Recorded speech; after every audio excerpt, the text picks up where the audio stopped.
미국 우선주의 원칙 하에 잇따라 강수를 쏟아내고 있는 트럼프 미국 대통령발 충격파에 대응하기 위해 유럽 국가들이 국방비를 늘리고 무기 조달 계획을 마련하기에 바쁩니다. 견고했던 미국과 유럽의 대서양 동맹도 흔들리고 있는데요. 이런 상황은 한국 방산기업들에게 커다란 수혜로 돌아갈 것이란 기대가 나오고 있습니다.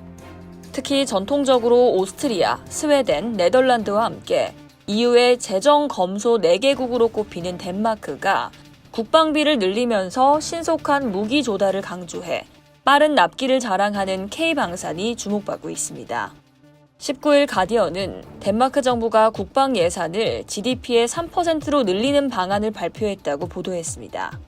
메테 프레데릭센 덴마크 총리는 공식 기자회견을 통해 500억 덴마크 크론에 약 9조 원이 넘는 규모의 재원을 마련해 올해와 내년 국방비로 추가 편성하겠다고 밝혔습니다. 그는 덴마크의 안보가 수년 중 가장 위험한 상황이라고 말하면서 대대적인 재무장이 필요하다고 밝혔는데요. 프레데릭센 총리는 수십 년 동안 국방비를 삭감한 것이 실수임을 인정하면서 다시는 이런 일이 일어나선 안 된다고 말했습니다. 앞으로 2년간 국방비 지출을 GDP의 3%로 늘려 반세기 중 가장 높은 수준으로 끌어올릴 것이라고 밝혔는데요. 지난해 덴마크는 향후 10년간 국방 분야 지출을 1,900억 크론에 증액한다고 밝힌 바 있는데 이보다 더 늘려야 한다는 겁니다. 프레데릭센 총리는 또 덴마크 국방부 장관을 향한 메시지는 단 하나다. 사고 또 사라는 것이라면서 지금 가장 중요한 건 단 하나, 바로 속도라고 강조했습니다. 그는 최고의 장비를 구할 수 없다면 차선책을 구입해야 한다고 덧붙였죠. 이에 빠른 납기로 정평이 난 한국 방산이 주목받고 있는데요.